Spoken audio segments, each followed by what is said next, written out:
What's going on, YouTube? Welcome to Fresh Review, and we are back with another NFL video. And we got the game of the week going on in the background. The LA Rams take on the Philadelphia Eagles. And you're new to the channel, what we do here is we recap each and every game of the NFL season. This is week 3, of course, and this was another great week of football. But we don't go in order in which the games happened. We go in order from worst graded game to the best game. So, the worst game, in my opinion, was the Atlanta Falcons versus the Carolina Panthers. And there were a lot of stinkers this week. But this Panthers versus Falcons game was really, really bad. So, Penix throws a pick six, throws another pick, and the Falcons get shut out. Their offense looks abysmal. They got Darnell Mooney back, so I thought their offense would be better, but they pretend like Drake London was the number 2. So they decided to force feed Darnell Mooney instead of Drake London. We'll see what that gets them, right? Hopefully they go back to the drawing board, because they really should do is give Bijan Robinson the ball way more. Bijan was good this game, but that's really the only thing the offense had going for them. They ended up benching Penix later in the game for Kirk Cousins, but I just think that's to prevent Penix from getting an injury or anything like that. It's waving the white flag. The score was 30-0. They got shut out by the Carolina Panthers. I expected this game to be like the game they did last year on Week 18, Bryce Young versus Penix, high scoring affair, shootout left and right. No, there's nothing like that. Like the Panthers' offense didn't even look that good, but I mean, gotta give credit to the Panthers defense. They were up so much this game, just run out the ball, take care of the ball, don't turn the ball over, stuff like that. So I mean, the Panthers win, they get their first win of the game, and the Falcons waived Younghoe Koo, and Younghoe Koo put voodoo on this man Parker Romo, because the replacement kicker was shanking field goals left and right. Parker Romo looked really good last week. This week, the Falcons like, dang, maybe we should have kept Younghoe Koo. But overall, I thought this game was truly awful. I'm giving a 14 out of 100. And now we're going on to our next game. Another truly awful game. I want to know what you guys thought was the worst game out of these 3 games here. They're all in the same tier. Now, the next game is the Seattle Seahawks. Well, the New Orleans Saints take on the Seattle Seahawks. So the Dome team had to go up northwest. And Torrey Horton starts the game early. He takes a 95-yard punt return to the house. This is the first punt return TD for Seattle in 10 years and the longest in Seattle history. So kudos to Torrey Horton, the rookie they got from Colorado State. He also got a touchdown later in the game. I think his 3rd touchdown of the year. I want to say he had another receiving touchdown last week. So Torrey Horton's looking really solid for them. The Seattle Seahawks, another special team play. They force another punt, and this time instead of return to the house, they just block it, and then that sets a good field position for Kenneth Walker to get a touchdown. The game was 21-0 with 5 minutes left in the first quarter. If you do that on Madden, they give you that notification like, hey, you're outclassing your opponent. Your opponent might consider surrendering. And they ask your opponent, you want to surrender? That's what I should have did this game. The game was over right then and there. I don't even care about any other thing that happened later in the game. It was all garbage time, irrelevant stuff. Truly awful game. 14-0. Entertaining first quarter. If you're a Seahawks fan, or you just like big highlight plays and stuff like that. But I mean, the game was over. This is a really bad game as well. Both of the games were awful. Now there was another awful game, a tad bit better, but just as bad, and that was the Cincinnati Bengals take on the Minnesota Vikings. Now Jake Brownie threw a 87-yard pick six to Isaiah Rodgers. Isaiah Rodgers also got a scoop and score TD, but not only did he score that TD by picking it up, he forced the fumble. So he became the first player in Vikings history to score 2 defensive touchdowns in the same game. Now, he will also force, right before halftime, a fumble on Jamar Chase. So he had 2 forced fumbles, a scoop and score TD, and a pick 6 TD. He became the first player in NFL history to force 2 fumbles, score a pick 6, and a fumble recovery TD in the same game. And he got the highest PFF grade ever with a score of 99.9. Isaiah Rodgers had a historic game. Absolutely legendary performance. This is the Isaiah Rodgers game. In 2 quarters, and he did all this in 2 quarters. He did all this in the first half. This wasn't like a full game stat line. This was 1 half he did all that. And now the Bengals, like I said, they fumbled again before half. And going into halftime, it's 34-3. The game's over. I mean, utter massacre. Tough to watch these guys play.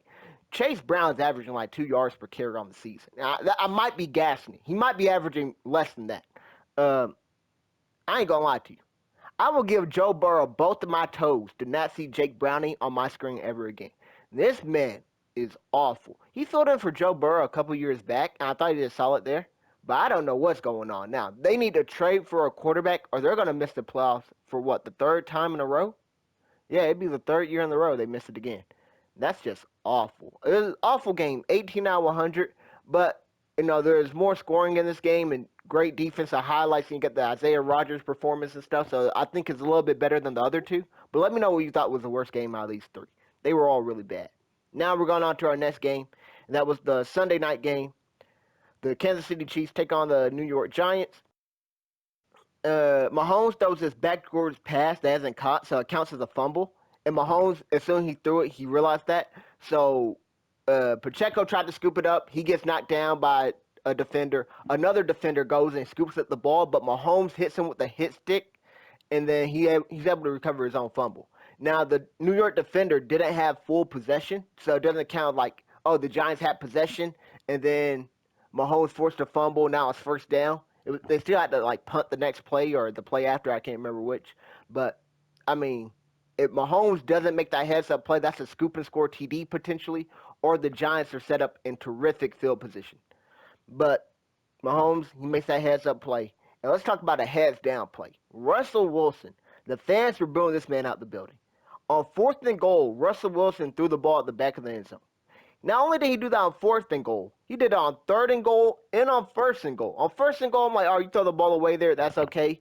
On third and goal, I'm like, ooh, that's not really ideal. You kind of need a touchdown there, but you don't like anything you see. Don't force it, I guess. But on fourth and goal, it's like, bro, what are you doing? They are booing this man out the building. I don't know how many more weeks this man got left because the Jackson Dart chants are getting louder and louder. And we'll have to see about that. But overall, I thought this is a well below average game. I'm going to give it a 34 out of 100. Now, we're going on to our next game. Oh, by the way, the Chiefs get their first win, right, of the season. Much needed win for them. The Giants fall down to 0-3. But the Chiefs get their first win of the season. They play the Baltimore Ravens next week, and that will be a huge game because both teams are 1-2. So I can't wait to see who wins that. It looks like the Bills and the Chargers will be the teams that probably be the 1 and 2 seed in their divisions. But that Ravens Chief game, ooh, that's going to be a huge game. Now we're going on to our next game, and that's the Las Vegas Raiders take on the Washington Commanders. So Jaden Daniels did not play this week. Marcus Mariota filled in. I love the Marcus Mariota backup for the Commanders because he's been a starting quarterback before. But the main thing I love about it, he plays similar to Jaden Daniels, where he's dynamic with his legs, and you saw that in this game. So Mariota, like I say, he replaced Jaden Daniels. He ran all over this game. He ran in for a TD run. He ran for a big gain, but then he got hit sticked and then he fumbled, so that's unfortunate. He also ran into his coach on the sideline, put Dan Quinn in the concussion protocol. That to like stop playing, make sure Dan Quinn was okay. All right, can you still continue? Got to a count of 10. Start getting this man the boxing referee 10 count, but Dan Quinn was still good to go. But Marcus Mariota, very dynamic with his legs here. Jeremy McNichols, their backup running back, since they lost Austin Eckler and traded Brian Robinson. They're running like a three-headed committee with McNichols, Rodriguez, and Krosky Merritt, all the running back. McNichols does this great run where I'm not sure he broke multiple tackles or like slid right through multiple defenders. I don't know what happened here, but there's a giant pile, and he breaks out running full speed, and he's able to run that for 60 yards. He should only got like 5 yards at most. He kind of got tackled closer to the line of scrimmage, but he breaks through this pile and then just runs for a 60-yard touchdown. That's a great play there. And then you get this Jalen Lane, rookie wide receiver they drafted. He had an amazing punt return touchdown. Now, on the flip side, the Raiders, they have the worst run blocking line in the league. Ashton Genty is a really good running back, but he has to make someone miss in the backfield or at the line of scrimmage every time. There's no blocking on this line. They don't even know who to block. It's awful. On the flip side, though, you got Trey Tucker. He had a career game. He had 8 catches for 145 yards and 3 touchdowns this game. A couple of those TDs came in garbage time. The game was well out of hand. But, that's a great sign you can take into next week for Trey Tucker in this Vegas Raiders offense. I talked to my boy Dan. He gave me an amazing stat. Trey Tucker is a top 5 wide receiver in fantasy, based all off of this 1 week for the most part. I want to say he's wide receiver 3 on the year, averaging like 20 points per game. How incredible is that? He had a big week this week. Could have got cover athlete, but like a lot of that was kind of garbage time, and they kind of lost. So I prefer to give the cover athlete to somebody that, you know, uh, one, if there's multiple defenders, I prefer winning to be the tiebreaker, but Trey Tucker is definitely in the conversation for that. Now, we got the Indianapolis Colts versus the. Oh, by the way, that game was 50 out of 100, and so is this next game. The Indianapolis Colts take on the Tennessee Titans. And as I record this, I haven't even decided personally who's going to be the cover athlete. It could be this guy right here in this game, and that's Jonathan Taylor. But let's start with the Tennessee Titans real quick.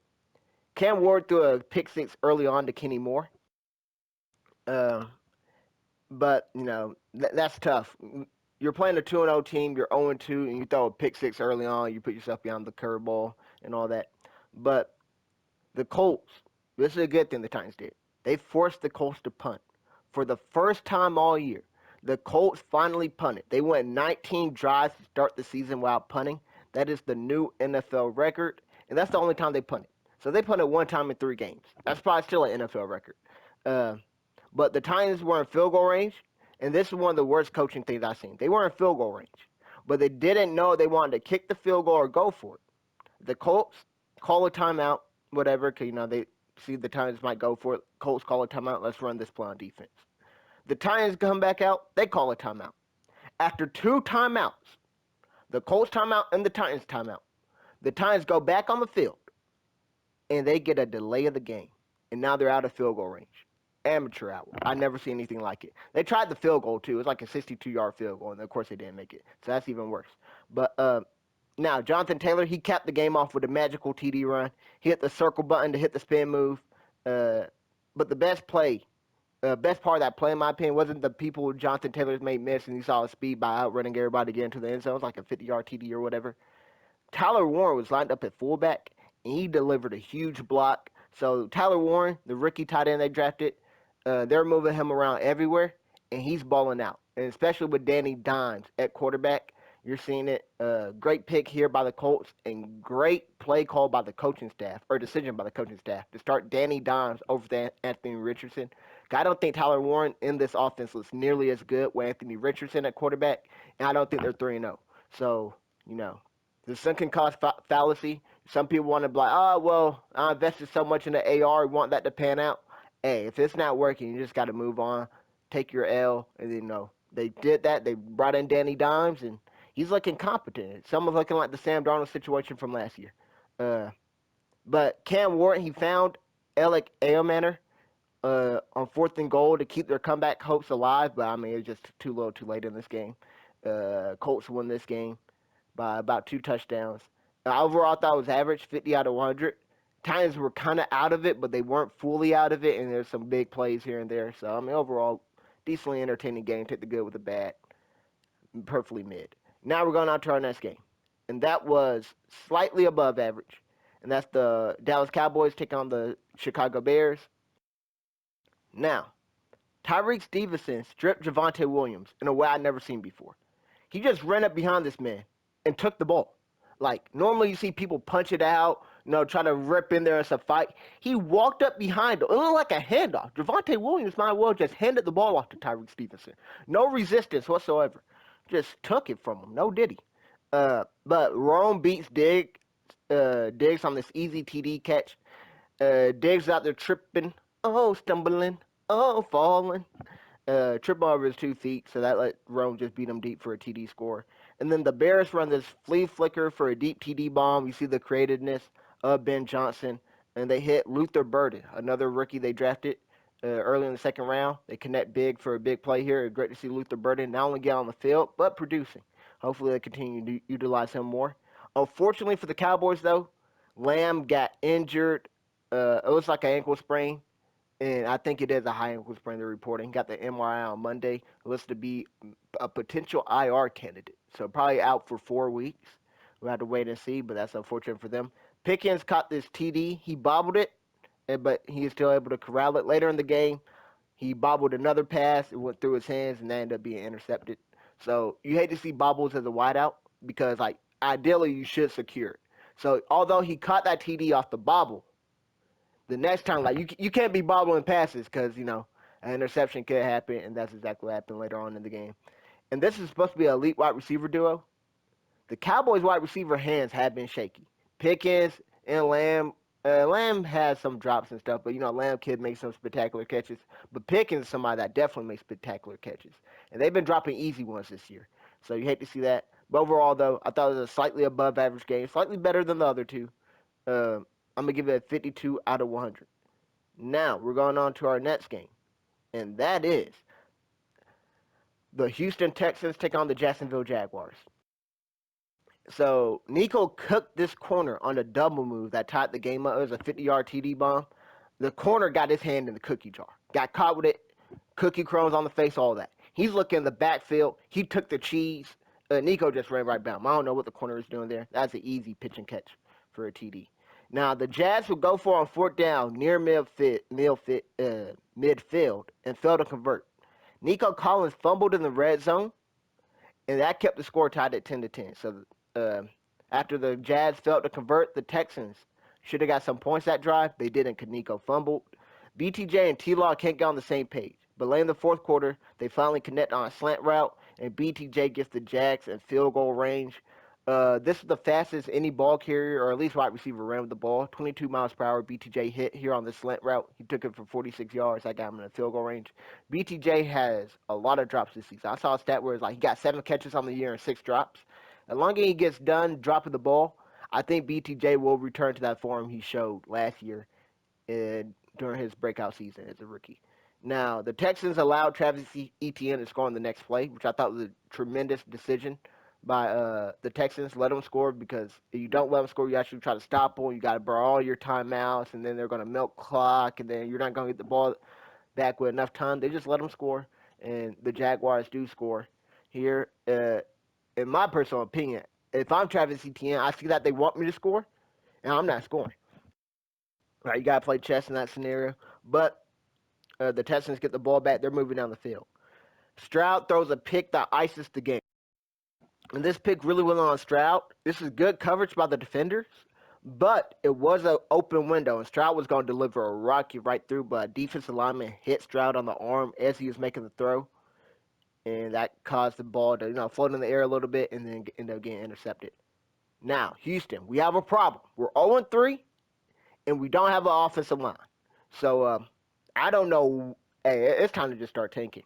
The Texans and the Bengals to me are two teams that like I look at you guys. I'm like, oh, y'all got franchise caliber quarterbacks. You got an elite wide receiver that can play the X, Chase and Nico. But like, you guys invested in wide receivers, right? You paid T Higgins.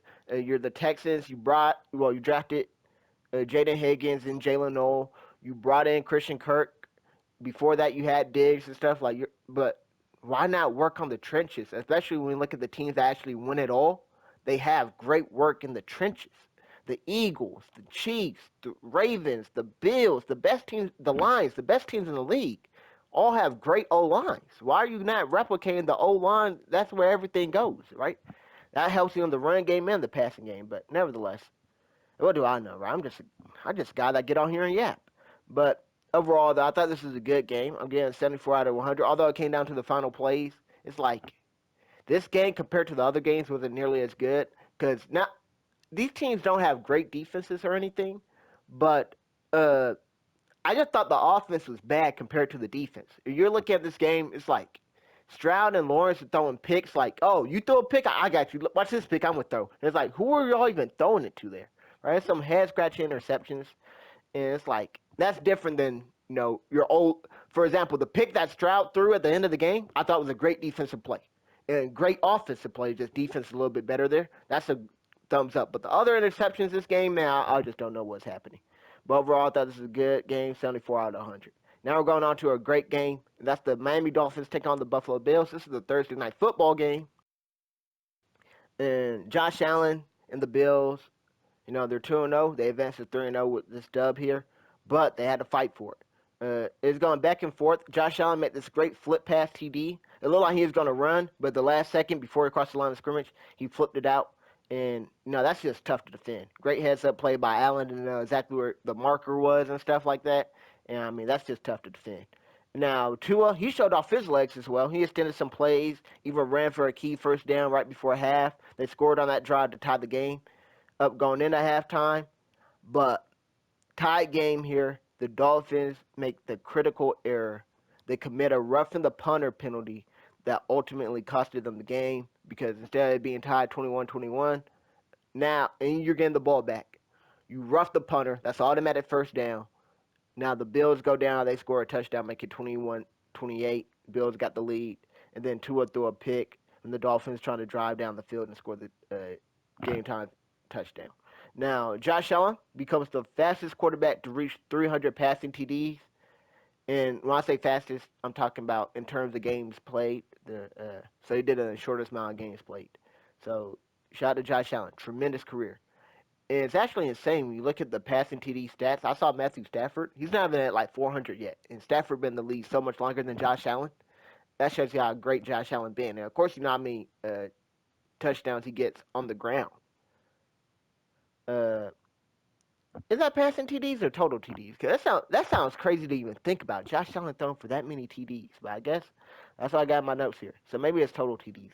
Total TDs would make more sense. But nevertheless, we're going to the next one, and that's like I said, that game was a great 81 out of 100. Our next game is another great game, and that's the Arizona Cardinals taking on the San Francisco 49ers. So another divisional matchup here. And the Niners Cardinals, both 2-0, fine for the first place in division, the NFC West. And unfortunately, James Conner suffered a nasty injury. It looks to be a, I don't know what the ruling is, but it's an ankle injury. I'm hearing it's probably a broken ankle, something like that. Similar to Chris Godwin's from last year.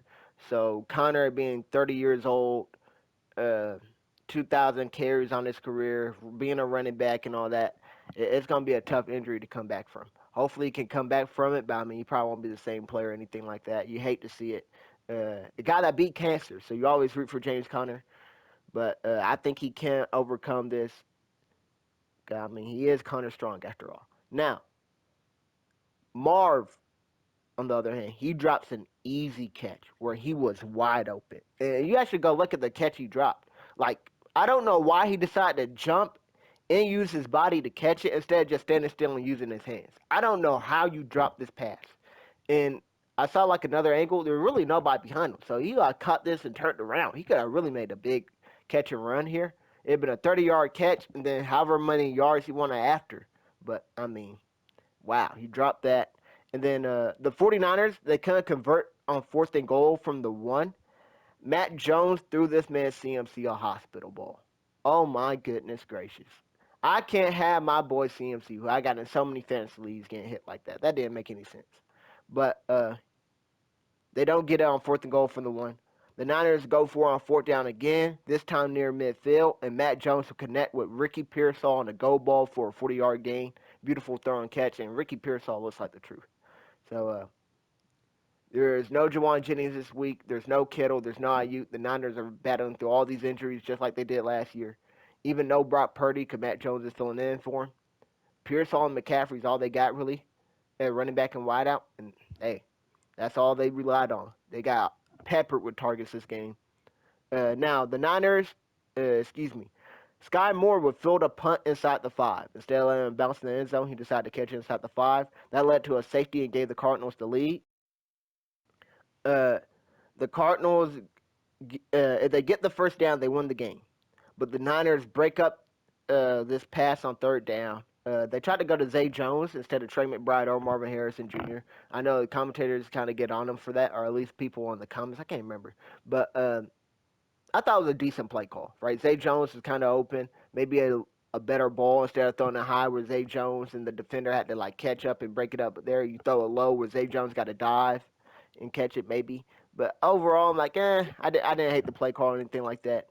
They tried to get the third down conversion. They failed to do it. The 49ers marched down the field for the game-winning field goal. All three 49er games had came down to the wire this year, all one-score games. This can't be good for your heart. You're a Niners fan, but Mac Jones with a knee brace on, a ripped apart jersey, leads the game-winning drive, and the Niners win on walk-off fashion with the game-winning field goal. So Jake Mooney, somebody they had at kicker that was doing bad, they let him go. They brought in Eddie Pinero, and Eddie Pinero hits the game winner. So overall, I thought this was a great game, 83 out of 100.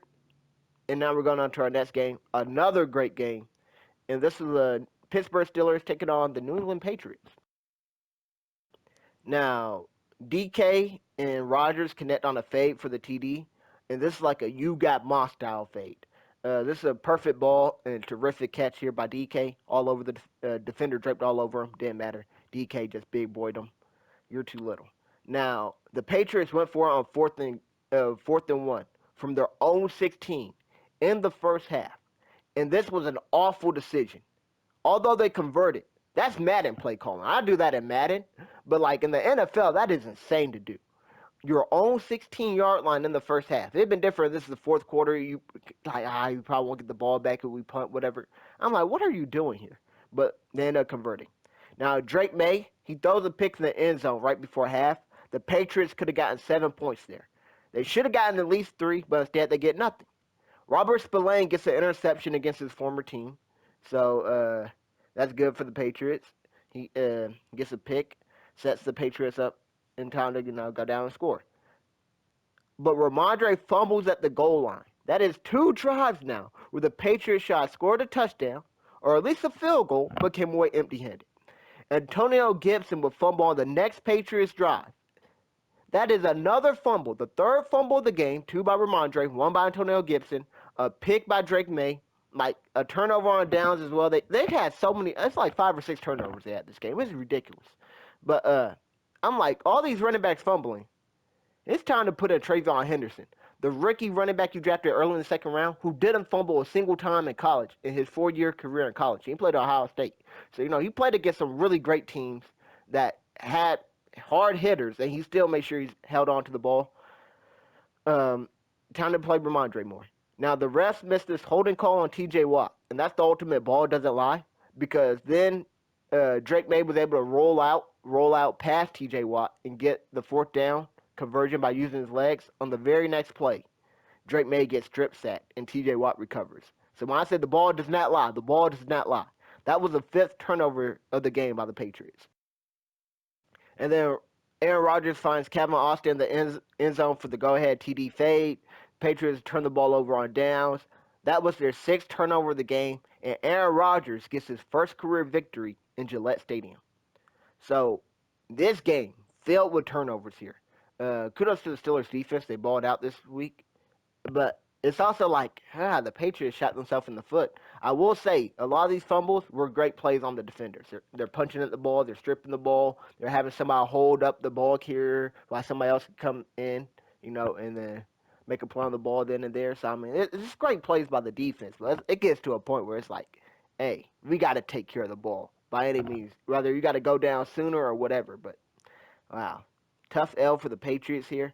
And I thought this was a great game, though. I'm giving it 84 out of 100. Now we're going on to our next game. And that was the Tampa Bay Buccaneers take on the New York Jets. And wow, what a game this was. So, this game, for the most part, was an awful game. But this is like one of those movies you're watching, like, it's not that good or anything. But the plot twist that happens in the final act makes you sit up and say, oh my goodness. So Emeka Ibuka is making a fantastic one-handed catch on the sideline. He had Sauce Gardner draped all over him. He makes a great catch there. Right before half, Jamel Dean gets a 55-yard pick six off for Tyrod Taylor. Tyrod Taylor is filling in for Justin Fields, who had a concussion. So hopefully Fields can come back next week. We'll have to wait and see about that. But the Bucks would go for a field goal, right? After they've been up the whole game, they're going for this field goal, and the field goal make it a two-possession game. The game pretty much be over. Not enough time really for the Jets to do anything. But the Jets block the field goal, and not only do they block it, they return it for a touchdown. And now the Jets, who have been trailing all game long, somehow, some way, find themselves with the lead. Uh, Now, the Jets scored 21 points in the fourth quarter.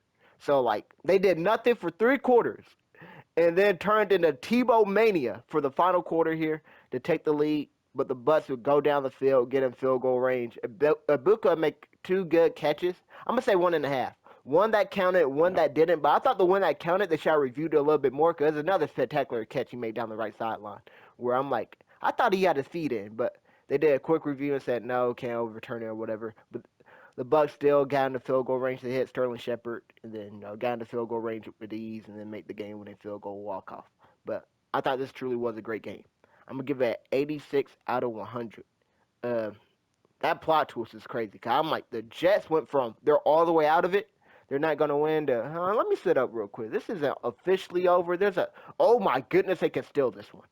Now we're going on to our next game, which had the same plot, but a little bit different. So we're going on to this next game. The Green Bay Packers take on the Cleveland Browns. A great defensive game between these two teams. The Browns have first and goal from the 2, but the Packers prevent them from scoring a TD. The Packers have to settle for 3. This is a huge stop here. Now, late in the game, Love would find Golden. This is like in the fourth quarter, early fourth quarter or whatever. He found Golden open deep down the sideline. But Golden caught the ball and ran out of bounds. There was nobody in front of him. And Golden ran a 4.29 at the 40-yard dash. He should have caught the ball, looked upfield, saw nobody was in front of him, and just sprinted down the sideline. I'm talking about he could have got a 90-yard touchdown.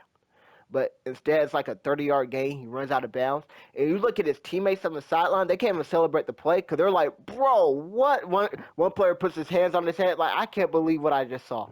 There was nothing but green grass right in front of him. There's a DB kind of approaching him, but didn't have the best angle. If Golden hits that gear that he can hit, that's a huge catch and run.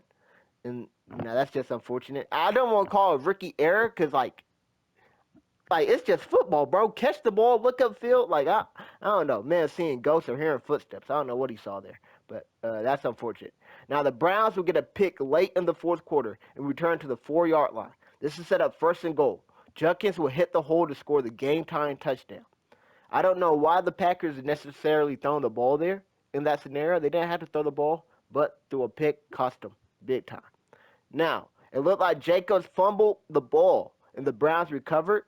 I didn't see the replay because I was watching on Red Zone, so like they showed the first replay. I'm like, oh, I don't think he was down, but then they didn't really go back to it. They went to a different game. So I don't know if the ruling was like too much to overturn, or maybe Jacobs actually was down on a different angle. I can't see. But with 20 seconds left, again, ball does not lie. The Browns blocked the game-winning field goal. The Browns would then, after blocking the game-winning field goal with 20 seconds left, get in the field goal range to try their own game-winning field goal, and they would make it, and they steal the game. They did not score until late in the fourth quarter. They were down 10-0 for most of the game. They get 3 scoring drives late to win this game, 13-10. And they say defense doesn't win championships. They say defense doesn't win games. Actually, they probably don't say defense doesn't win games. But this is a great defensive game by both teams here. And the Browns steal it at the very end. I'm giving it a truly great score, 86 out of 100. Let me know what games you thought was better between the Bucks and the Jets or the Browns and Packers. Actually, no, I'm going to change that one. I'm going to go 88 out of 100 for the Browns Packers. I think that one's a little bit better than Jets and Bucks now that I think of it. Slight edge, slight edge. Same tier, but just a slight edge. Now we're going on to our next game. And that was the game that just happened as I'm recording this on Monday Night Football. That is the Detroit Lions taking on the Baltimore Ravens. I thought this game was amazing. On the opening drives, the Lions go for it on fourth down instead of taking the field goal. I didn't like the decision to go for it. Come on, it's early in the game. Maybe this be a defensive game. Maybe it be an offensive game. Who knows? But you got the opening drive here. I just took my 3. But they convert on fourth down, and then they score a TD later that drive. Derrick Henry and the Ravens answer back with a touchdown. Big run here by Derrick Henry for like 28 yards. He finds the left sideline, runs down it, touchdown. Now, the Ravens would go for on fourth and goal instead of kicking the field goal here. Lamar gets strip sacked for a loss of 18 on the play. And I actually like the decision to go for it. I'm 0-2 this game. While I didn't like the Lions going for it, they get it. While I like the Ravens going for it, they don't get it. So the Ravens lead points on the board there. The Ravens would end up scoring right before halftime to tie the game up, though. Brian Branch reads Lamar like a book, but drops the interception. Later that drive, the Ravens run a halfback pass to Derrick Henry, who nearly throws a pick. Lamar was wide open on the backside, but Henry didn't go through his progressions. He only had 2 reads on the play. The one guy on the right side or Lamar on the backside. Lamar is up on the backside. Henry didn't look that way. He tried to force it. That should have been another pick. The Ravens still scored a TD on that drive with a Mark Andrews TD. So the Lions had 2 good chances for interceptions, get neither, and then give up a Mark Andrews TD. Mark Andrews had himself a really solid game here. They said they wanted to get him more involved before this game started, and they definitely did do that. He was the focal point. He got the first catch of the game, so that's great to see that. Yeah, they definitely want to get him more involved. He didn't do much the first 2 weeks. But the Lions would respond after that Mark Andrews TD with a TD to St. Brown. But before that, the Lions ran a trick play as well. They tossed it to David Montgomery, who threw it back to Jared Goff, and then Goff threw it downfield for a first down. I didn't see who caught the ball there, but that's a nice play as well. With their running back passing the ball back and forth to their quarterback. Had to show the Ravens how it's done properly. Now, Montgomery broke free for a 70-yard run. The rookie Malachi Stark missed the tackle and then became a foot race. Marlon Humphrey was fast enough to chase down David Montgomery to prevent the touchdown. And then that set up 4th and 1. In the red zone, the Lions decided to go for it again. They line St. Brown up at fullback. They hand off to St. Brown, who pitches out to Gibbs for the touchdown. Terrific play design. Let me find out Ben Johnson ain't the only genius in Detroit. Let me find out you just put on that Detroit OC patch. You just become a mastermind. Great play here. And then Derrick Henry will end up fumbling again. So this is the third fumble for Derrick Henry. Another costly one here. Third fumble in 3 weeks. He has fumbled every week.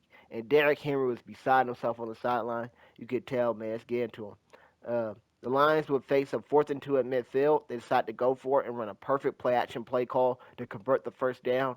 They had Montgomery in the backfield, so you think, they're going to try to play bully ball, smash mouth football? No. They play action to Montgomery, then throw it over to St. Brown. And then the next play, they hand it off to David Montgomery, who scored the game-sealing touchdown. Although he should have went down at the one, so the Lions guy just nailed the ball out to kill clock and then kicked the game-winning field goal. That made it 2-score, made the Ravens borrow all the timeouts and all that. He ended up scoring. So that actually technically helped the Ravens, because then the Ravens were able to get the ball back.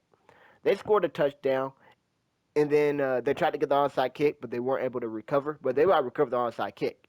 Oh, my.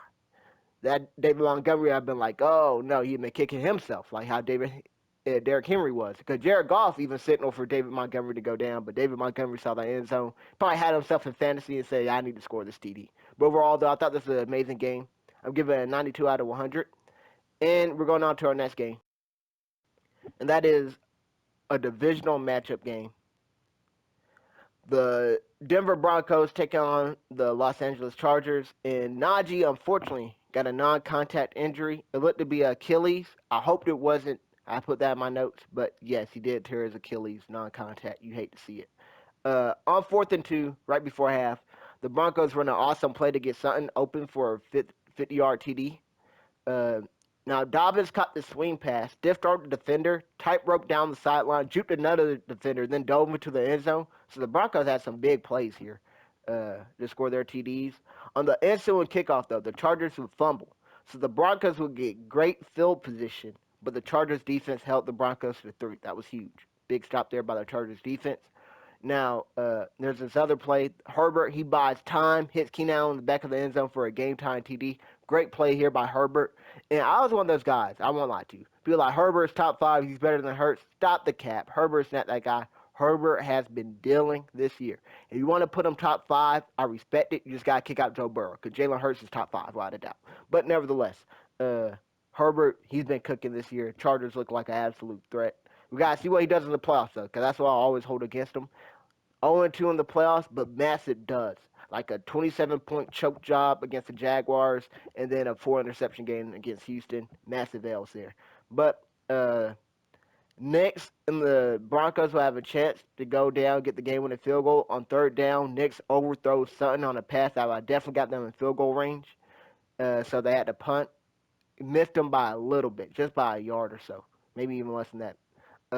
The Chargers march down the field and make the game-winning 43-yard field goal. The Broncos lose back-to-back weeks to walk-off field goals to undefeated teams. So they're 1-2, but they're definitely better than their record because they lost to the Colts to a walk-off field goal and lost to the Chargers to a walk-off field goal. 2 3-0 teams that both are in the top 10 in my power rankings.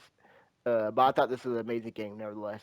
93 out of 100. Now we're going on to the game of the week, the one you guys see in the background.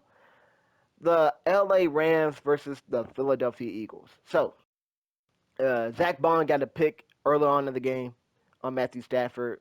Eagles got set up nice. Hurts goes down the field.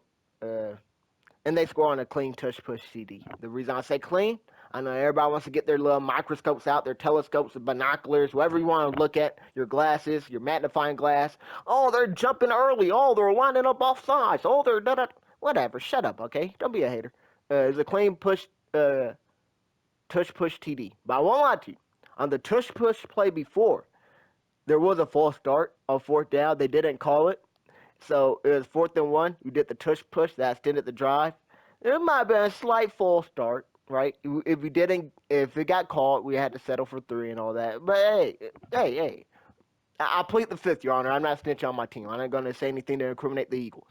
Now, uh, Gerard Verse popped Jalen Hurts. This is in the second quarter. So Stafford and Adams connect on this TD bomb deep down the left sideline.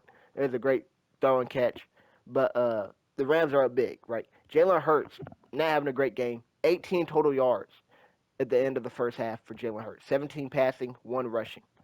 Now, Gerard Verse coming out in the second half pops Jalen Hurts for a strip sack. The Rams score on the next play with a Kyron Williams TD. The Rams are up 26-7. I'm like, oh man, this game's over. Hurts and the Eagles passing offense finally gets going. Hurts shows his deep accuracy, best deep ball in the league. Back-to-back plays, he connects with A.J. Brown for 30 yards. Then he finds Dallas Goedert open for a 30-yard TD. And the Eagles get their first passing TD of the season. So we're the only team going into this week that didn't have a passing TD yet. Now we got our first passing TD. But they came in bunches because we got another passing TD later on. And now the Eagles, it's a 5-point game, 21-26. The Rams are in field goal range. They go for a field goal. We block the field goal. So we keep it a 5-point game. On 4th and goal, we need a touchdown late in the fourth quarter. Hurts finds Smitty for the go-ahead TD score. We failed the 2-point conversion. So instead of us being up by 1 point, we're only up by, instead of us being up by 3 points, where I got the 2-point conversion, we're only up by 1. Uh, the Rams would get a field goal range yet again, this time for the game winner, but it would get blocked yet again. Jordan Davis blocked it, he scooped it, and he scored it for a TD to put the exclamation point on the victory.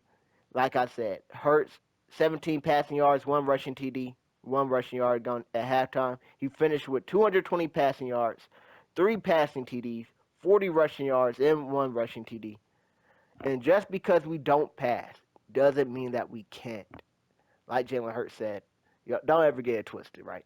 Now, the play calling was atrocious for the first 10 quarters. The second half of this game, first 10 quarters of our season, play calling was atrocious. The last 2 quarters, second half, whatever you want to say it is, was good play calling. And I'm not sure if somebody else decided to start calling plays on the offensive side. Did Jalen Hurts just say, yo, listen, I'm calling whatever I want to in the huddle right now? Because when I say it actually changed drastically, it changed drastically. So hopefully we can carry this momentum over next year. Not next year, next week.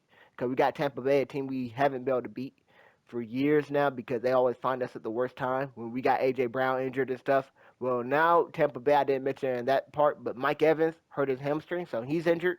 He probably missed that week. They probably will get Tristan Wirfs and Chris Godwin back, so we'll have to see. But they always play us when we're unhealthy. It looks like we're going to be playing them while they're unhealthy, so we'll see if we can finally beat them. But I thought this game was absolutely spectacular. Game of the week, maybe the third best game of the year. Is tied with the other game from last week. I'm giving it a 99 out of 100. Let me know what game you thought was better game of the week. Week 2 or week 3? And week 2 was the Cowboys versus Giants, or week 3, Eagles and Rams. Both terrific games. Came down to the last minute plays. Special teams. Now, as always, thank you guys so much for watching. I hope you guys enjoyed. I hope to see you guys on the next one. It will be SummerSlam Part 2 100%. I'm going to stop being lazy. I'm going to go back and do that review, and then we're going to get back to our normally scheduled program. I'll upload it every Tuesday and every Wednesday. So, as always, thanks for watching. I hope you guys enjoyed. I hope to see you guys on the next one. SummerSlam Part 2 or NFL Week 4, depending on which video you want to watch. Peace out.